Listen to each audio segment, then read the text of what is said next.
आता एक महत्त्वाची बातमी आहे, दुःखद बातमी आहे। शिल्पकार राम सुतार यांचं वृद्धापकाळानं निधन झालेलं आहे। वयाच्या 101व्या वर्षी त्यांनी अखेरचा श्वास घेतलाय।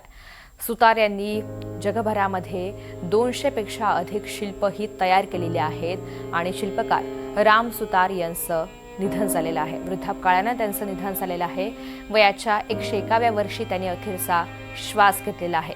त्यांनी जगभरामध्ये 200 पेक्षा अधिक शिल्प ही तयार केलेली आहेत, घडवलेली आहेत। मात्र आता ते आपल्यामध्ये नाहीयेत। शिल्पकार राम सुतार यांचं वृद्धापकाळानं निधन झालंय। वयाच्या 101व्या वर्षी त्यांनी अखेरचा श्वास घेतलेला आहे। सुतार यांनी जगभरामध्ये 200 पेक्षा अधिक शिल्प ही तयार केलेली आहेत आणि आपल्या खास शैलीसाठी या शिल्पांसाठी त्यांची देशभरामध्येच नव्हे तर जगभरामध्ये सुद्धा ओळख आहे। रामराजे शिंदे आपल्या सोबत आहेत, त्यांच्याकडनं अधिकची माहिती जाणून घेऊयात। रामराजे, पद्मभूषण राम सुतार यांचं रात्री 1 वाजता निधन झाल्याची माहिती मिळते आणि त्यांनी रात्री अखेरचा श्वास घेतला। त्यानंतर त्यांच्या कुटुंबियांना कळालं। अतिशय दुःखद ही बातमी म्हणावं लागेल, कारण काही दिवसापूर्वीच मुख्यमंत्री देवेंद्र फडणवीस आणि इतर 2 मुख्यमंत्री आले होते आणि त्यांनी पद्मभूषण राम सुतार यांना दिला होता। अचानक त्यांची तब्येत खालावली होती आणि पहिल्यांदाच असं झालं होतं की ज्यांना महाराष्ट्र भूषण पुरस्कार मिळालेला आहे आणि ते उपस्थित राहू शकले नाहीत आणि म्हणून स्वतः सरकार मुख्यमंत्री देवेंद्र फडणवीस यांनी दिल्लीमध्ये येऊन नोएडा येथल्या त्यांच्या निवासस्थानी भेट दिली आणि तिथे घरी जाऊन हा पुरस्कार सुपूर्द केला होता आणि त्यांच्याशी संवाद सुद्धा साधला होता, त्यांच्या कुटुंबियांशी संवाद साधला होता। महाराष्ट्रातील शिल्पकार म्हणून राम सुतार यांचं नाव एवढं मोठं होतं की स्टॅच्यू ऑफ युनिटी सारखा पुतळा त्यांनी बनवलेला आहे। त्याचबरोबर संसदेमधला महात्मा गांधी यांचा पुतळा त्यांनी बनवलेला आहे। अयोध्येमधील भगवान श्रीरामाचा पुतळा त्यांनी बनवलेला आहे। इंदू मिलमधील डॉक्टर बाबासाहेब आंबेडकरांचा पुतळा बनवण्याचं काम त्यांच्याकडे होतं। छत्रपती संभाजी महाराजांचा पुतळा बनवण्याचं काम त्यांच्याकडे होतं। त्याचबरोबर लखनौमध्ये जे गार्डन बनवलेलं आहे त्यामध्ये सर्व हत्ती, त्याचबरोबर काशीराम यांचा पुतळा, डॉक्टर बाबासाहेब आंबेडकर यांचा पुतळा हे सगळं बनवण्याचं काम जे होतं ते राम सुतार यांनी केलं होतं।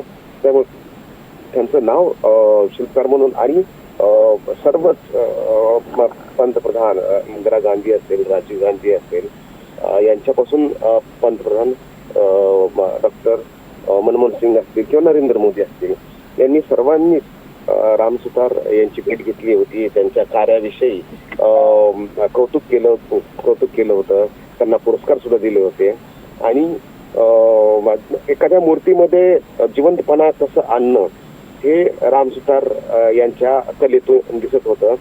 लहानपणापासून म्हणजे की महाराष्ट्रातील राम सुतार त्यांनी नोकरीसाठी दिल्ली गाठली होती, परंतु दिल्ली गाठल्यानंतर त्यांचा ओढा जो होता तो कलेकडे होता।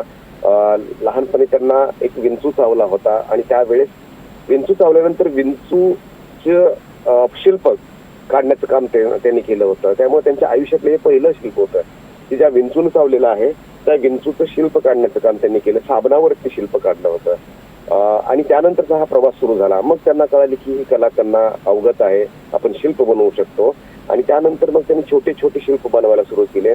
मग ते करंगळीपासून ते भव्य दिव्य असं सरदार वल्लभभाई पटेल यांचा पुतळा बनवणं, असे अनेक पुतळे जे आहेत ते त्यांनी बनवले होते।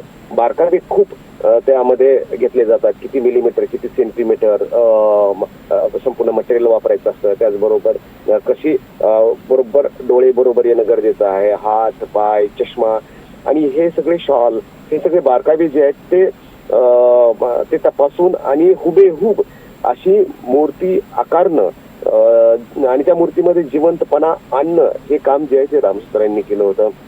आता इंदू मिलीतला जो डॉक्टर बाबासाहेब आंबेडकर यांचा पुतळा बनतोय तर त्याचा शूज जो आहे तो बनवलेला आहे, तो शूजच एवढा भव्य दिव्य आहे। त्यानंतर पूर्ण डॉक्टर बाबासाहेब आंबेडकरची जी मूर्ती आहे, जी प्रतिकृती आहे ती अतिशय भव्य अशा प्रकारे बनवण्याचं काम त्यांनी हाती घेतलं होतं आणि त्यांचं एक स्वप्न होतं ते म्हणजे की अरबी समुद्रामधला छत्रपती शिवाजी महाराज यांचा पुतळा बनवणं हे त्यांचं स्वप्न होतं, परंतु अखेर आणि त्यांचा हा एकंदरीतच प्रवास अत्यंत प्रेरणादायी आहे आणि त्याचमुळे कला विश्वातून, राजकीय विश्वातून सुद्धा आता शोककळा ही त्यांच्यावर पसरलेली आहे आणि हळहळ व्यक्त केली जाते। आभारी आहे सविस्तर माहितीसाठी।